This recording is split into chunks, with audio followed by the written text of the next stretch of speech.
Hello students, I am Rajkumar Sharma. Welcome you in my session NDA mathematics और permutation combination का द्वितीय दिन, second day आज हम लेकर आए हैं आपके लिए। तो आज परम्यूटेशन कॉम्बिनेशन के बारे में जो चर्चा हमने कल की थी, कल हमने फैक्टोरियल एन के बारे में जाना था, कुछ बेसिक कैलकुलेशंस हमने की थी। तो आज हम परम्यूटेशन क्या है और कॉम्बिनेशन क्या है, दोनों में बेसिक डिफरेंस क्या है, इस बारे में हम बात करेंगे। तो ज्यादा देर ना करते हुए मैं सेशन शुरू करता हूं। देखिए, जैसा कि हमने कल भी बात की थी, परम्यूटेशन जो होता है वो एक प्लूरल नंबर होता है और कॉम्बिनेशन को हमेशा सिंगुलर टाइप में लिखा जाता है, सिंगुलर प्रेजेंटेशन इसकी होती है। अब एक बेसिक डिफरेंस हमें जब यहां मालूम करना है कि परम्यूटेशन और कॉम्बिनेशन को किस तरह से पहचाना जाए। जब हम किसी क्वेश्चन को सॉल्व करें तो क्वेश्चन सॉल्व करते टाइम हमें इस बात की पूरी जानकारी होनी चाहिए कि यह प्रश्न जो है ये परम्यूटेशन के माध्यम से सॉल्व होगा या इसे हमें कॉम्बिनेशन के अकॉर्डिंग इसको सॉल्व करना है। Means what is the demand of question, question क्या डिमांड कर रहा है, इस बारे में जानकारी हमें होनी चाहिए। एक छोटा सा क्वेश्चन हम यहां लेकर चलते हैं। मान लीजिए हमारे पास A B C D E, ये 5 अल्फाबेट्स हमारे सामने है, 5 लेटर्स हमारे सामने है। यहां से हमें क्या करना है, यहां से हमें क्या करना है, कोई भी 3 नंबर्स 3 लेटर्स लेकर एक कोड हमें बनाना है, या मुझे इन 5 में से कोई भी 3 लेटर्स को सेलेक्ट करना है। इन 5 नंबर में से, इन 5 लेटर में से कोई भी 3 लेटर मुझे इन बॉक्सेस में फिल करने हैं। ठीक है, तो यहां हमारे पास में जो 5 है, यहां पहले बॉक्स को फिल करने के लिए यह क्रम गुणित सिद्धांत भी यहां पर लागू होगा, थ्योरी ऑफ मल्टीप्लिकेशन भी यहां पे लागू होगा। यहां हमारे पास में पहले बॉक्स को फिल करने के लिए वी हैव 5 ऑप्शंस, तो इसको मैं 5 तरीकों से फिल कर सकता हूं। फिर से मैं इसे 4 से कर सकता हूं और वापस बचे हुए नंबर्स को मैं 3 से कर सकता हूं। तो इस तरीके से हमारे पास में टोटल 60 तरीके, we have 60 ways to fill 3 boxes from 5 given articles. ठीक है, यह बात हमारे सामने आती है। तो यह चर्चा एक अलग बात हो जाती है कि इसके बनने वाले नंबर ऑफ वेज कितने होंगे, वो 60 होंगे। लेकिन जिस बारे में हम जानना चाह रहे हैं वो ये होगा। अब यहां से जो कोई भी 3 लेटर लेकर जो अरेंजमेंट्स हम बनाएंगे वो 60 बनेंगे। तो उनमें से कुछ अरेंजमेंट, ये जो बनने वाले हमारे टोटल 60 अरेंजमेंट जो है, कॉन्फ़िगरेशंस जो है, इसमें से बनने वाले कुछ अरेंजमेंट में अभी आपके सामने इनकी लिस्ट बना देता हूं। जैसे मान लीजिए पहला बन जाता है मेरा ABC, दूसरा बन जाता है मेरा ACB, तीसरा बन जाता है मेरा BAC, ऐसे ही नंबर 4 पे मैं बना सकता हूं BCA। ऐसे करते करते हम बहुत आगे तक चलेंगे। और यहां मैं एक बात आपको बता दूं कि यहां रिपीटेशन अलाउड नहीं है, यानी जिस लेटर को आपने एक बार यूज किया उसे आप दोबारा यूज नहीं कर सकते। मतलब आप AAA या BBB या AAC या CCB, इस तरह के जो अरेंजमेंट्स होंगे ये आप नहीं बना सकते। इस बात के लिए हमें मना कर दिया गया है, इसकी हमें परमिशन नहीं है। तो अब वापस अपनी बात पे आते हैं। तो इन 60 अरेंजमेंट में से बनने वाले 4 अरेंजमेंट, 4 कॉन्फ़िगरेशन मैंने आपके सामने लिखे हैं जो आप देख पाते हैं। अब यदि यहां जो समस्या हमारे सामने है, ये 60 नंबर जो हमारे सामने है, अगर इनमें बनाते समय, यदि इन्हें अरेंज करते समय अगर हम सीक्वेंस को फॉलो करें, अगर यहां सीक्वेंस का कोई रोल हो, बात को समझना, अगर हम सीक्वेंस को फॉलो फॉलो करने का मतलब है कि जो भी परिवर्तन यहां पर होंगे, सीक्वेंस को बदलने से, अक्षरों का क्रम बदलने से जो नए परिवर्तन होंगे, अगर हम उन परिवर्तनों को ग्रहण करें, आई मीन टू से, अगर जो नए चेंजेस हमारे सामने आ रहे हैं उन्हें हम काउंट करें, वो हमारी प्रॉब्लम का सॉल्यूशन अगर हो, तो यह प्रक्रिया परम्यूटेशन मतलब क्रमचय कहलाती है। मैं एक बहुत आसान सा एग्जांपल देकर आपको समझाता हूं। मान लीजिए एक कक्षा में कुछ बच्चे बैठे हुए हैं, एक टीचर क्लासरूम में वहां पे खड़े हैं और एक फोटोग्राफर आता है, वो बच्चों की फोटो और टीचर जो हमारे सामने है, हमारे अध्यापक महोदय, इन सभी की एक फोटो वो क्लिक करता है। फोटो क्लिक करने के बाद में हमारे अध्यापक महोदय क्या करते हैं कि कुछ बच्चों को रैंडमली वो इधर से उधर बिठा देते हैं और फिर से फोटोग्राफर से कहते हैं कि आप एक और फोटो क्लिक कीजिए। तो हमने फिर से फोटो क्लिक की। फोटो क्लिक करने पर जो दोनों फोटो है वो हमने बोर्ड पे डिस्प्ले किए। बोर्ड पर डिस्प्ले करने के बाद में जब बच्चों से पूछा गया क्या इसमें कोई डिफरेंस है, तो बच्चों ने क्या किया, वहां पर उपस्थित सारे बच्चों की संख्या को गिना और कहा कि ऐसा इसमें नहीं है, इसमें कोई अंतर नहीं है, संख्या के अनुसार यहां कोई अंतर नहीं है। लेकिन जब बच्चों से यह पूछा गया कि क्या जब हमने आपको एक जगह से दूसरे जगह पर रैंडमली बिठाया तो क्या अब यहां पे कोई अंतर है, तो बच्चों का जवाब आता है जी सर यहां अंतर आ रहा है। मींस जब स्थान परिवर्तन कर दिया जाए, और एक नया रिजल्ट हमारे सामने हो, तो ऐसी स्थिति में और वो रिजल्ट हमारी समस्या का समाधान भी हो, means we require that result, तो ऐसी कंडीशन में जो हमारे अरेंजमेंट होते हैं उन्हें हम परमुटेशन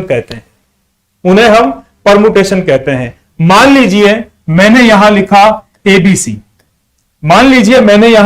एबीसी, हमारे पास में वही 5 लेटर है। मैं फिर से आपको एक बार दिखा देता हूं।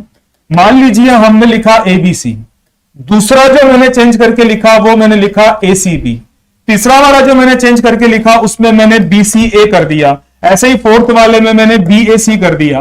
तो अगर अब इन चारों को अगर मैं सीक्वेंस फॉलो करते हुए मानूं, अगर हम इसे सीक्वेंस को एक जो हमारा ऑर्डर जो हम चेंज कर रहे हैं, ये चेंज होने वाले ऑर्डर को अगर हम मानकर चलें, तो ऐसी स्थिति में हम ये माने कि ये जो है एक डिफरेंट रिजल्ट है, ये रिजल्ट भी अलग है और ये रिजल्ट भी अलग है, मतलब इसका एक अलग इंपॉर्टेंस है, इसकी एक अलग इंपॉर्टेंस है। तो ऐसी स्थिति में ये 1 2 3 4 जो चारों मैंने कॉन्फ़िगरेशन आपके सामने लिखे हैं, ये 4 चीजों मैंने आपके सामने लिखी है, ये पूरे रूप से अलग अलग माने जाएंगे। इनका एक क्रम होगा और ये होंगे क्रमचय में, ये क्रमचय के अवयव कहलाएंगे, मींस ये परमुटेशन के एलिमेंट होंगे। ये जानकारी आपको मिली है। अब मैं आपको वापस एक और चीज, मैं एक एग्जांपल आपको और बताता हूं ताकि ये कॉन्सेप्ट हमारा पूरा अच्छे से क्लियर हो पाए। देखिए, मान लीजिए यहां हम बात कर रहे हैं परमुटेशन और कॉम्बिनेशन के बेसिक डिफरेंस की, तो उसे जानने के लिए मैं एक एग्जांपल अभी आपके सामने रखता हूं। मान लीजिए एक 15 लोगों में से 15 लोग आपके सामने हैं, इन 15 लोगों में से आपको 11 लोगों की या 11 खिलाड़ियों की आपको एक खेल की टीम बनानी है। ठीक है, हम क्रिकेट टीम भी मान सकते हैं। 15 प्लेयर्स हमारे सामने हैं, 15 लोग हमारे सामने हैं, इनमें से हमें कोई भी 11 खिलाड़ी हमें सेलेक्ट करने हैं, छांटने हैं। ठीक है, उन्हें एक जगह पे उनके नाम हमें लिखने हैं। ठीक है, और हमें एक क्रिकेट टीम बनानी है। तो नंबर 1 2 3 4 5 6 7 8 9 10 और 11। ठीक है, यहां पर मैंने जो हमारे खिलाड़ी हैं उनके नाम ABCDEFGHIJ और K कर दिए हैं, उन्हें मैंने नामकरण कर दिया है, उन्हें मैंने ये नाम दे दिया है। ठीक है, अब जो हमारे 15 प्लेयर थे, 15 खिलाड़ी जो थे, उनमें से हमने ये 11 खिलाड़ी एक लिस्ट इनकी बना दी है। ठीक है, अब अगर मैं सिर्फ इनकी संख्या को गिनूं, तो ये मेरे लिए संचय का उदाहरण होगा। तो ये हमारे लिए ये संचय का उदाहरण होगा, मतलब ये कॉम्बिनेशन को प्रस्तुत करेगा। लेकिन अगर मैं इनका सीक्वेंस बदलूं, इनका ऑर्डर चेंज कर दूं, मैं क्या करूं कि मैं इन दोनों को इंटरचेंज करूं, यहां मैं F कर दूं और यहां मैं E कर दूं, और उस चीज को और उस होने वाले परिवर्तन को अगर मैं अपने समाधान में, अपने सॉल्विंग मेथड में अगर मैं उसे इंक्लूड करूं, मींस कि जब मैं परिवर्तन कर देता हूं किसी के स्थान में, जब मैं परिवर्तन कर देता हूं किसी के ऑर्डर में, और ऐसी स्थिति में एक नई संरचना मुझे प्राप्त होती है और वो संरचना मेरे लिए उपयोगी है, तो बनने वाले दोनों पैटर्न, जो पैटर्न ये बना हुआ है और जो पैटर्न यहां पे जो बनेगा, जो मैंने चेंज कर दिया है, बनने वाले ये दोनों पैटर्न मेरे लिए परमुटेशन का काम करेंगे। मींस वो परमुटेशन होगा। जहां हम सामान्य शब्दों में हम कह सकते हैं कि जहां हम क्रम की बात करें और जहां कॉन्फ़िगरेशन अरेंजमेंट बनाते हुए क्रम का महत्व हो, जहां क्रम का महत्व हो, ऐसी स्थिति में जो हमारे अरेंजमेंट बनते हैं वो परमुटेशन कहलाते हैं। जहां क्रम का महत्व ना हो, जहां हम क्रम को इंपॉर्टेंस ना दें, जहां पर क्रम, सीक्वेंस, ऑर्डर हमारे लिए उपयोगी ना हो, ऐसी स्थिति में जब सिर्फ संख्याओं को एकत्रीकरण करना हो, चीजों को सिर्फ इकट्ठा करना हो, तो ऐसी स्थिति में जो हमारे अरेंजमेंट बनेंगे उन्हें हम लिस्ट नहीं करेंगे, उन्हें हम सूचीबद्ध नहीं करेंगे। तो ये जो हमारे अरेंजमेंट बनेंगे, ये अरेंजमेंट, ये आने वाले कॉन्फ़िगरेशन संचय कहलाएंगे, क्रमचय नहीं कहलाएंगे। नाम जो मैं बोल रहा हूं क्रमचय, यहां पे क्रम का महत्व है, क्रम की इंपॉर्टेंस है, क्रम बदल देने पर एक नया रिजल्ट हमारे सामने आ जाता है और वो हमारी समस्या का एक समाधान होता है। उदाहरण के लिए मैं बात करूं, एक क्रिकेट टीम के कैप्टन को 15 लोगों में से, जैसा कि ये एग्जांपल आपको दिखाई दे रहा है, 15 लोगों में से 11 लोगों को एकत्रित करना है, तो वो 15 में से 11 को सेलेक्ट कर लेंगे, लेकिन फिर वो एक नया आइडिया अपने दिमाग में लाएंगे कि मैं इन्हें किस किस क्रम में खेलने के लिए, बैटिंग करने के लिए, बल्लेबाजी करने के लिए भेज सकता हूं। मान लीजिए कि किसी एक मैच में वो ए और बी को पहले शुरुआत करते हैं, बाकी फिर इसी क्रम में चलते हैं, और अगले मैच में उन्हें ऐसा महसूस होता है कि इनकी परफॉर्मेंस ठीक नहीं रही स्थान 1 और 2 पर, तो क्या करें, इनके स्थान को बदल दें। वो पहले क्या करें, वो बी को नंबर 5 पे शिफ्ट कर दें और जो नंबर 5 का खिलाड़ी है उसे 2 पर कर दें, और ए को वो नंबर 7 पर कर दें और नंबर 6 के खिलाड़ी को वो यहां कर दें और 7 को 6 के साथ में रिप्लेस कर दें और एक नया अरेंजमेंट बन जाए। तो ऐसी स्थितियां क्रमचय का उदाहरण होती है, क्रमचय से संबंधित होती है, मींस इट्स ए परमुटेशन। और परमुटेशन में मैंने जैसे कहा कि ये प्लूरल होता है, मींस इसके जो परिणाम हमारे सामने आते हैं, ये परिणाम बहुवचन के रूप में, प्लूरल के रूप में एक से ज्यादा हमारे सामने आते हैं। तो इस बात को भी अगर मैं एक साधारण शब्दों में कहूं, एक वाक्यांश में अगर मैं इसे कहूं, तो मैं कहूंगा कि अगर मैं बनने वाले सारे अरेंजमेंट को एक ही मान लूं, ऑर्डर को मैं यहां पे निगेजिबल कर दूं, ऑर्डर का मेरे लिए कोई महत्व नहीं है, तो वो कॉम्बिनेशन कहलाएगा। तो ये बात रही परमुटेशन कॉम्बिनेशन के बेसिक डिफरेंस की। अब हम इसी चर्चा को आगे बढ़ाते हैं और कुछ नई बातों पर विचार करते हैं। उससे पहले मैं कुछ उदाहरण आपके सामने ले रहा हूं जिससे हम इस कॉन्सेप्ट को और भी बेहतर बना सकें और भी अच्छे से इसे हम समझ पाए। एक क्वेश्चन मैं आपके सामने लिख रहा हूं यहां,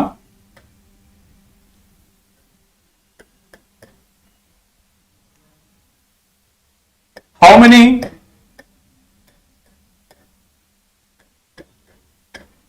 थ्री डिजिट नंबर्स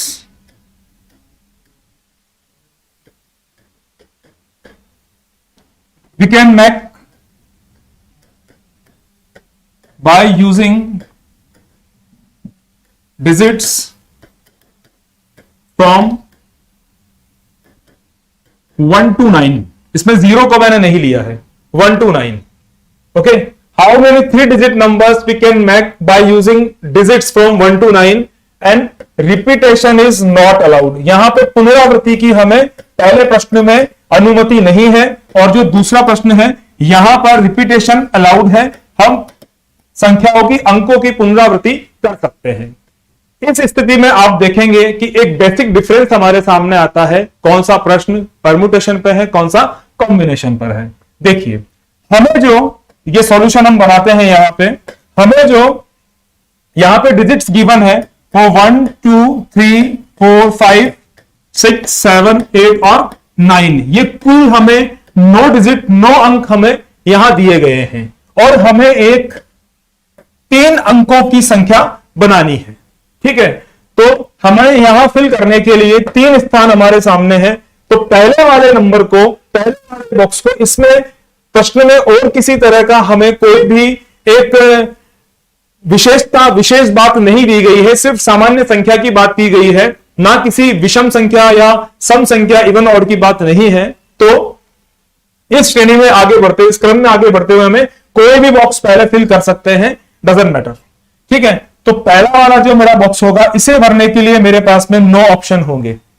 इनमें से कोई एक अंक मैंने यहां भर दिया है, एक अंक मैंने यहां भर दिया है। मैंने पिछले सेशन में भी बात की थी, डे 1 में भी इस बारे में।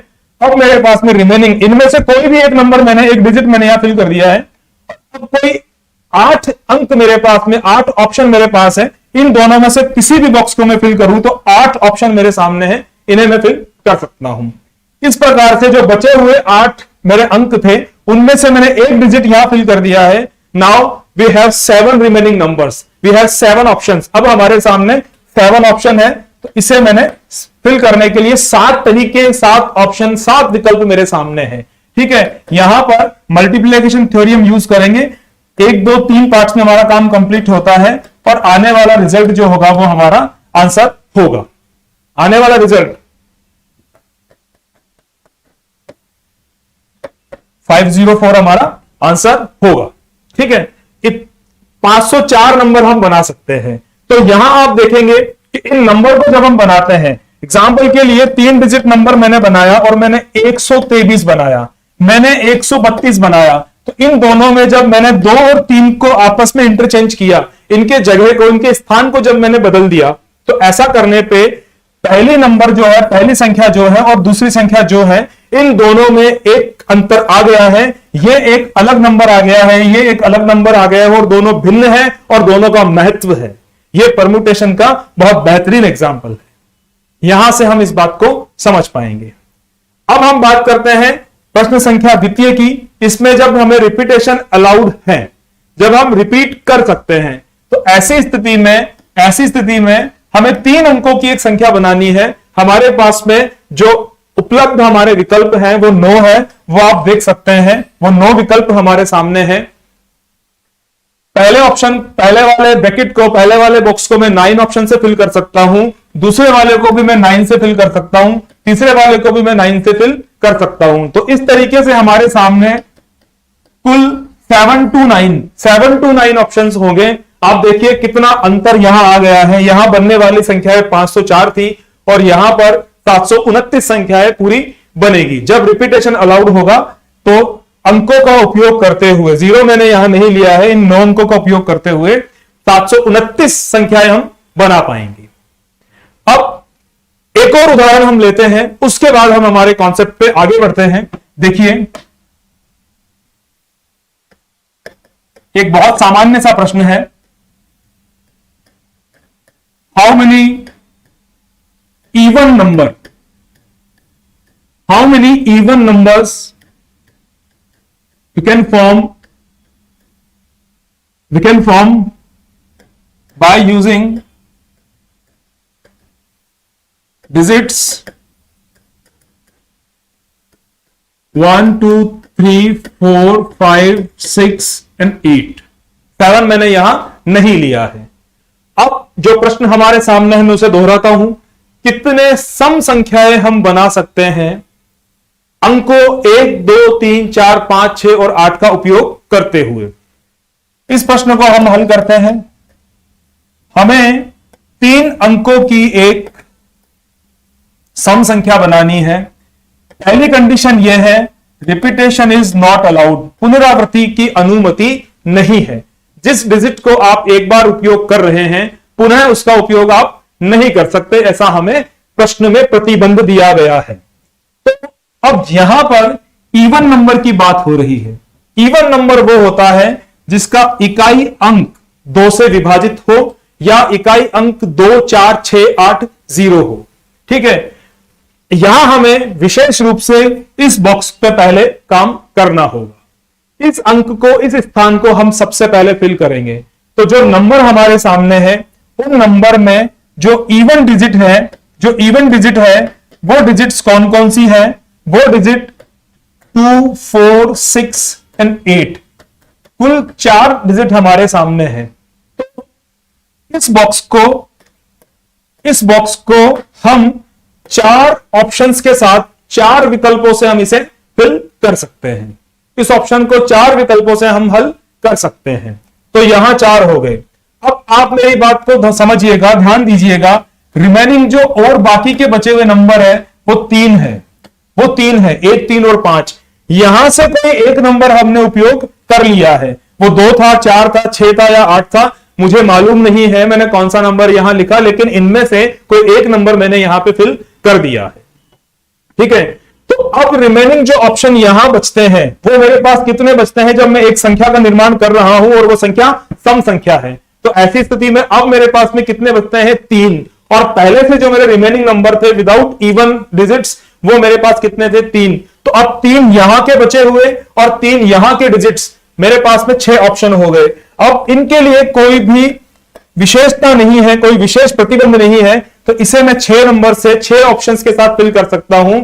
बचे हुए जो 6 नंबर थे उनमें से कोई एक नंबर मैंने यहां फिल कर दिया है। तो अब मेरे पास में यहां पर 5 ऑप्शन बचते हैं। मल्टीप्लिकेशन थ्योरी अप्लाई करते हैं जैसा कि आप जान चुके हैं, तो यहां हमें क्या मिलेगा, यहां हमें 5 गुना 6 गुना 4 ये प्रोडक्ट जो हमको बनाना है, तो ये प्रोडक्ट कितना बन जाएगा, 30 एंड 120, यानी 120 संख्याएं, 120 सम संख्याएं हम यहां बना सकते हैं 1 2 3 4 5 6 और 8 का उपयोग करते हुए, जब रिपीटेशन अलाउड नहीं है। तो आप समझ पाए होंगे पिछले प्रश्न में और इस प्रश्न में जो एक अंतर है वो इवन नंबर्स का है। मैं एक बात पे आपका ध्यान चाहूंगा कि हम जो इस सेशन में आपको पढ़ा रहे हैं, एक पूरी टीम आपके लिए तैयार है, बहुत मेहनत की जा रही है। तो आपसे हमारी उम्मीद है, हमारी आशाएं हैं कि आप अपने परिणाम को सर्वोत्तम श्रेणी में रखें। और जो हम बात यहां करते हैं, we are facing NDA classes, आप एनडीए क्लासेस की बात करते हैं, आप एनडीए एग्जाम की बात करते हैं, और many various type of competitive exams related to maths, doesn't matter. लेकिन हमारे सेशन में, जो सेशन में आपको कंप्लीट करवा रहा हूं, एक बच्चा जिसने कभी भी किसी भी टॉपिक की क्लास नहीं ली है, अगर वो बच्चा भी किसी भी परीक्षा के लिए, किसी भी श्रेणी की परीक्षा के लिए इस सेशन को अगर वो बच्चा पूरी मेहनत के साथ देखता है, तो मैं निश्चित रूप से कह सकता हूं, आई प्रॉमिस यू, कि आप इसका बहुत अच्छा एडवांटेज ले पाएंगे। बहुत बेसिक से हम इसे पढ़ाते हैं, बहुत शुरुआत के साथ में हम इसे आपको बताते हैं कि क्या क्या रूल्स होते हैं और किस तरीके से इन्हें अपनाया जाता है, किस तरीके से प्रॉब्लम सॉल्व की जाती है, कैसे कम समय में, कैसे ट्रिक्स के माध्यम से हम एग्जामिनेशन हॉल में जो प्रेशर क्रिएट होता है उसका सामना करते हुए प्रश्नों को हल कर सकते हैं। और साथ ही साथ हमारे जो आंसर्स होते हैं वो बिल्कुल एक्यूरेट होने चाहिए, हमारे प्रश्नों में गलती नहीं होनी चाहिए। इस बात का हम विशेष रूप से ध्यान रखते हुए हमारे कॉन्सेप्ट्स तैयार करते हैं। उम्मीद करता हूं बहुत अच्छे से आपके समझ में आया होगा। अब आगे हम बात करते हैं। देखिए यहां कुछ basic rules related to permutation and combination यहां आपके सामने है, हम इस पे बात करने जा रहे हैं। देखिए, the number of permutations of n different things taken all at a time which p things always occur together। जब कुछ संख्याएं ऐसी है, जब हमारे सामने हमें n अलग अलग ऑब्जेक्ट्स का, n अलग अलग वस्तुओं का जब हमें परम्यूटेशन बनाना है, ऐसी स्थिति में जब p चीजों को, p वस्तुओं को, p ऑप्शंस को हमेशा हम एक साथ रखते हैं, तो ऐसी स्थिति में हमारे बनने वाले परम्यूटेशंस के लिए हमारे पास में एक आइडेंटिटी होती है, एक फॉर्मूला होता है, that is factorial p, factorial of n minus p minus 1। ये यहां पर एक बार हम इन्हें पहले इंट्रोड्यूस करते हैं, इन सारे बेसिक जो हमारे कुछ रूल्स रेगुलेशंस है, इन्हें पहले हम एक बार बेसिकली इन्हें समझते हैं, फिर इसके बाद में हम इन्हें अप्लाई करेंगे। तो पहले कुछ नियम आपके सामने हैं, इन पे ध्यान दीजिएगा। यहां हम बात कर रहे हैं कि अगर हमारे पास में टोटल n ऑब्जेक्ट हो और इसमें से हमें p ऑब्जेक्ट एक साथ अकॉर्ड टुगेदर, एक साथ आए, तो ऐसी स्थिति में जो बनने वाले हमारे परम्यूटेशन होंगे वो factorial n minus p minus 1 होंगे। ये सीधा सा एक फॉर्मूला आपके सामने है, we can say it's an identity भी हम इसे कह सकते हैं। ये आपके सामने है और इस प्रकार से हम ऐसी समस्या का समाधान कुछ सेकंड्स में हमें मिल सकता है। आगे बढ़ते हैं, सेकंड रूल देखते हैं। सेकंड रूल में क्या है,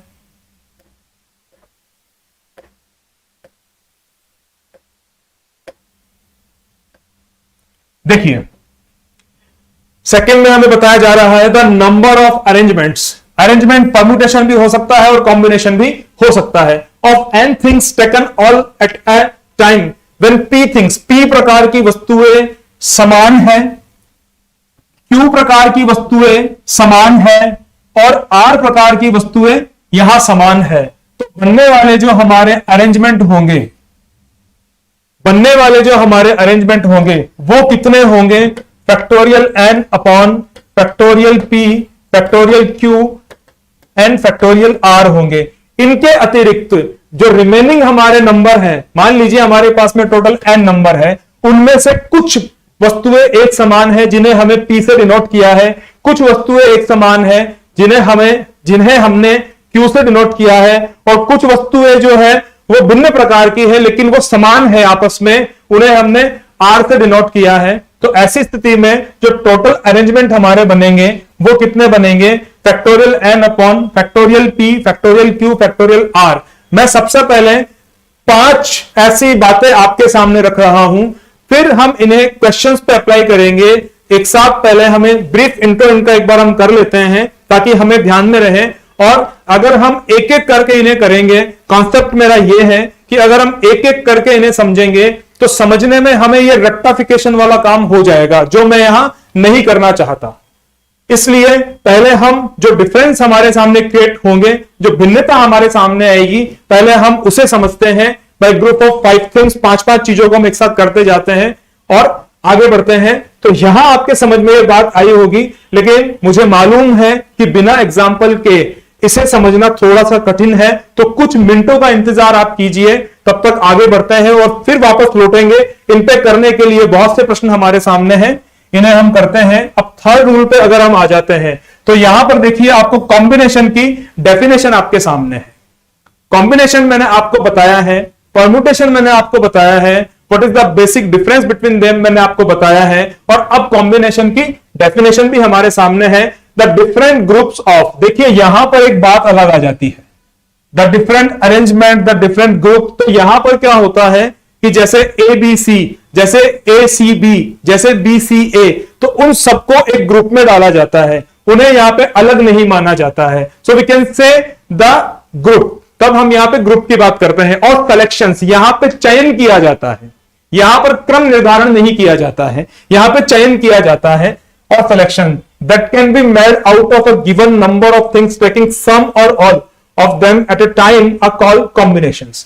अगर मान लीजिए हमारे पास में n विभिन्न प्रकार की वस्तुएं हैं, n विभिन्न प्रकार की वस्तुएं हैं, उनमें से हमें कुछ वस्तुओं का एक समूह बनाना है, तो वो समूह बनाने के जो तरीके होंगे, okay, we do not have to list them, उन्हें हमें लिस्ट नहीं करना, उन्हें सूचीबद्ध नहीं करना है। तो वो जो तरीके हमारे सामने होंगे, उन सारे तरीकों को हम क्या कहेंगे? कॉम्बिनेशन कहेंगे। ठीक है, अब इसे हम प्रस्तुत कैसा करते हैं? What is the representation of this formula? तो यहां पे हम बात करते हैं n वस्तुओं में से हमें r वस्तुओं का चयन करना है, सिलेक्शन करना है, तो हम इसे NCR से डिनोट करेंगे, जो आप यहां पे देख सकते हैं। ओके, इसके अलावा इसका एक प्रेजेंटेशन ये होता है C of NR, C of NR हम ऐसा भी लिखते हैं, और इसका जो फॉर्मूला बन जाता है वो factorial n upon factorial r factorial n minus r होता है। आप देखेंगे मैंने यहां जो लिखा है उस पर एक बार आप पुनः देखिएगा, factorial r factorial n minus r, ये ऐसा बनता है। अगर मैं इस r को थोड़ी देर के लिए यहां पे छुपा देता हूं तो आपको ये जो मैंने डॉटेड लाइन बनाई है, ये लाइन में इस जगह पे आपको क्या नजर आता है? आपको यहां पे NPR नजर आता है, जो डे 1 में हमने डिस्कस किया था, यहां पे NPR हमारे सामने आता है। मींस अगर हम परम्यूटेशंस को फैक्टोरियल r से डिवाइड कर दें, अगर हम परम्यूटेशंस को बनने वाले जो हमारे क्रमचय हैं उन्हें अगर हम फैक्टोरियल r से डिवाइड कर दें, तो इस प्रक्रिया को, इस परिणाम को हम क्या कहते हैं? इस परिणाम को हम संचय, मतलब हम इसे कॉम्बिनेशन कहते हैं। मतलब कुछ अतिरिक्त चीजों को यहां से हटा दिया जाता है, जो सूचीबद्ध, जिन्हें लिस्ट नहीं करना होता है, जिनमें क्रम का महत्व नहीं होता है, जिन परिस्थितियों में क्रम को हम इंपॉर्टेंस नहीं देते हैं, उन परिस्थितियों में उन चीजों को जो रिपीट हो रही है, जैसे ए बी सी, जैसे बी सी ए, जैसे सी ए बी, जैसे सी बी ए इत्यादि, तो उन्हें यहां पे एक ही ग्रुप माना जाता है और वो संचय कहलाते हैं। तो ये फॉर्मूला होता है जो आपके सामने है, आपको स्क्रीन पे दिखाई दे रहा होगा। ये सारी चीजें आपको मेमोराइज करनी है, ये आपके टिप्स पे होनी चाहिए। आगे बढ़ते हैं, इसी के साथ में नंबर 4 की बात करते हैं। देखिए कुछ परिणाम आपके सामने है। जो एनसीआर है वो nCr factorial n upon n minus r और फैक्टोरियल आर है। तो अगर हम यहां पर आर को मैं अगर यहां पे आर को मैं सब्स्टिट्यूट करूं एन से, मतलब यहां टोटल एन वस्तुओं में से पूरी एन वस्तुओं का मैं चुनाव करूं, तो ऐसी परिस्थिति में जो मुझे रिजल्ट मिलेगा वो कितना मिलेगा, 1 मिलेगा।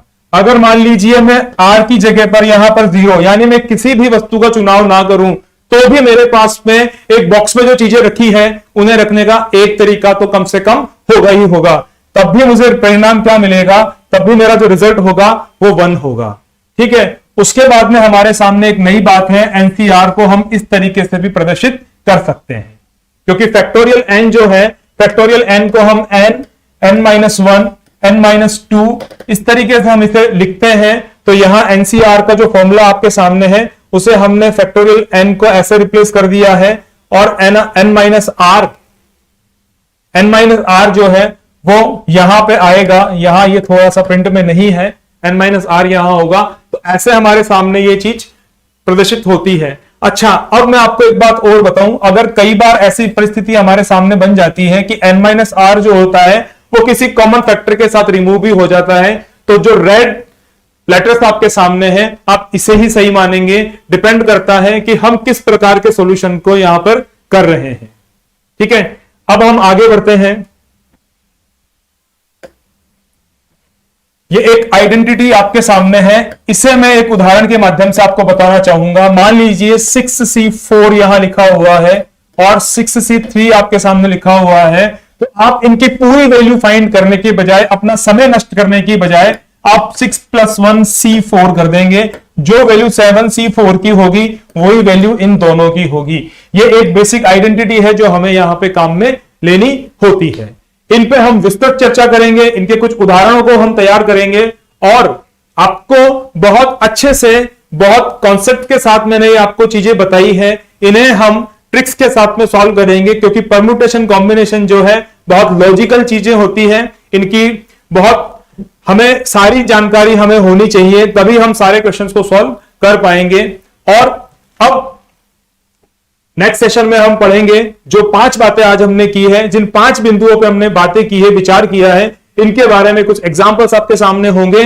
तो सेशन को समाप्त करते हैं और उम्मीद करता हूं सेशन आपको बहुत पसंद आ रहा है, जैसा कि कमेंट्स के माध्यम से हमें मालूम पड़ रहा है। और साथ ही साथ एक बात मैं आपसे और कहना चाहूंगा कि परिश्रम जो है वो सफलता की कुंजी है। तो परिश्रम करने से ना घबराएं, अपनी मेहनत को और बढ़ाते जाएं और अच्छे से सर्वोत्तम परिणाम की ओर चलें। Good luck.